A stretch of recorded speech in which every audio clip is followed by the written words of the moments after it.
Hello there, commanders, and welcome to another Total War Arena News update. It has been a while since we had the last one, but well, it was the holiday season. Now that it's over, they immediately dropped the news on us that on January 12th we are going to get an update that will introduce Dongzhuo and Liu Bei. The two commanders that I covered, well, I covered all 7. Now it will go up to 6. The only one still missing will be Sun Ren. But anyway, I covered those two commanders already. There are previews of them, of how they play, what their abilities are on my channel. Link to those in the top right corner. Now with that said, let's get into the news themselves. Or to the details rather. The new version of The Great Man Makes an Immortal Contribution will be launched on January 12th. After the announcement of the Three Kingdoms camp, the joining of Zhuge Liang, Lu Bu, Cao Cao and Guan Yu further improved the strategy and tactics of the arena, and at the same time made Kuang Fu Han Room, whatever that may be, the most popular topic in the game.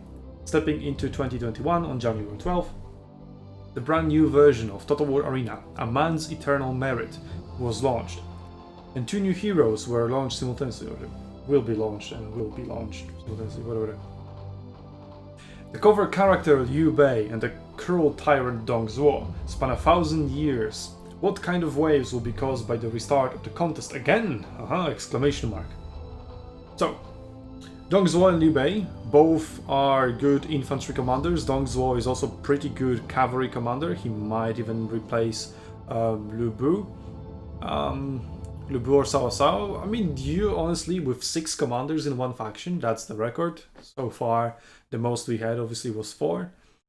4 Romans, Greeks and barbarians. And then China was also 4, and now it's 6. So you're really spoiled for choice in the Chinese faction. But for now, we'll be missing Sun Ren, sadly.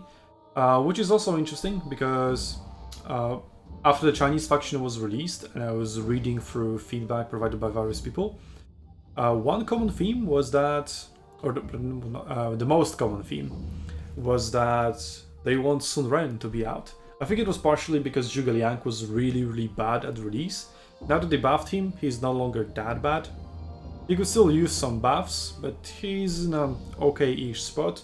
But luckily, repeating crossbows are really good, so that kind of bounces out and meets in the middle somewhat.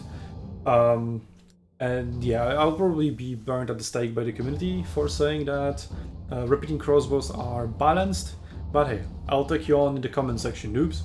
Fight me. Anyway, continuing with the news, let's see what they have to say about Liu Bei and Dongzhuo. Liu Bei and Dongzhuo, the battle between good and evil begins. Liu Bei's character is Xuande, a clan of the Han dynasty. If you talk about the Three Kingdoms, you'll have to talk about Liu Bei's benevolence. He is the lord of the Shu Kingdom in the Three Kingdoms, and Liu Bei's name is well known to the world. As the first view of the 4 masterpieces, the Romance of the Three Kingdoms, Taon Jie has made people all over the world know this benevolent monarch who always takes Kuang and helps the Han room as his duty. In Total War Arena, Liu Bei wears a python robe and lashes out at Fang Qiu. In the game, the king who is generous, knows and treats people is perfectly restored. At the end of the Eastern Han dynasty, Dongzhuo became the biggest winner in history. Dongzhuo participated in the suppression of the Yellow Turban Uprising and the Liangzhou Rebellion, and made great contributions. Later, he made great salvation in Beimang Mountain and began to take power. After he took power, Dongzhuo began to arbitrarily rule the state affairs, and the world was shocked. The image of Dongzhuo in Total War Arena is as sturdy, fat-headed and evil as portrayed in history books. It sounds a little bit over the top, like they're overselling what happened. But yeah, sure, like, world. No, it was in ancient China. It shook China, sure, but not the entire world, which they didn't even have contact with. So, yeah. Maybe it's just the translation. Should we use the known world? Yeah. They are a little bit overselling. The biggest winner in history? Like, come on. I'm sure there were bigger winners, especially since got backstabbed and died. Even Caesar was a bigger winner, even though he faced the same fate. Speaking of fate, Zhuge Liang and Caesar are in there, and Dong Zhuo isn't. So who's the real winner here, huh? Anyway, let's continue on. New units, trapped camps. The hell is a trapped camp? And the West Garden Forbidden Army debut. Maybe it's one of the units. Xuan Forbidden Army.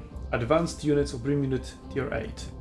In August 188 AD, Emperor Han Ling suddenly created a new system in the Forbidden Army, called Xuan New Army.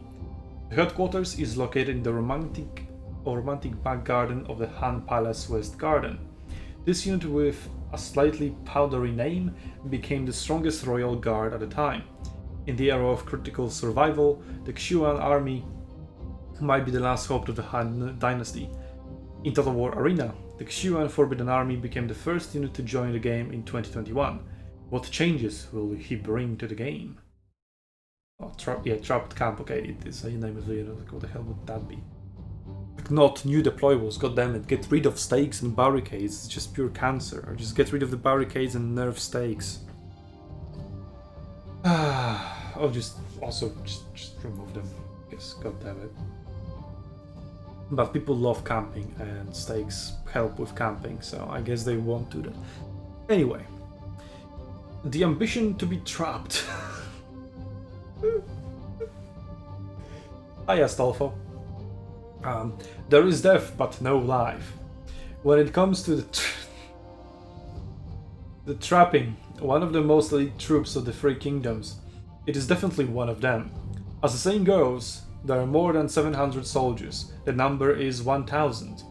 The armors are all refined and neat, and every attacker is called a trapped camp. There are only more than 700 soldiers in the trapped camp, all of them brave, good fighting and well-equipped equipment. As Lu Bu's sharp sword unit, he contributed to helping him win the title of the best warlord of the Three Kingdoms. It was this king who joined the game in Total War Arena at the Xuan Forbidden Army, the teacher. Yeah, translation here, I think, went really south. But okay. We're still waiting for the Lost Legion premium unit, but I imagine that would come together with Sun Ren, especially since they had bows, and Sun Ren can use bows. I don't know, will they add bows to every single other unit model, or will it just pull bows out of thin air when she uses her piercing shot ability? Or whatever it was called. Ah well. Anyway, that's the update. 2 new commanders, 2 new units. Will come to Arena on January 12th. There is one more question though. What kind of balance changes will we see with that patch? Because I would expect so. Like, they teased the new commanders and units, but pretty much with every single patch we are getting some balance changes as well. And well, I'll here incentivize you to go into the comments below and tell me what kind of balance changes you would like to see, you know, the sooner the better, essentially, on a short-term basis. I think the most requested thing that I want in the game right now, which is also fast to fix, doesn't really require much work, is just putting all the healing zones further away from the capture points. And that would help immensely with the current situation of the game. So, nothing hard to do, doesn't require them to think over the entire balance of the game and all the values and numbers whatsoever, just X and Y position on the map, just move it over a little bit further away, and yeah, we'll be in a much better spot, I think. Other than that, there's obviously many more, much more complicated balance issues that I will not talk in this video, but hey, if you want to, comment section is yours.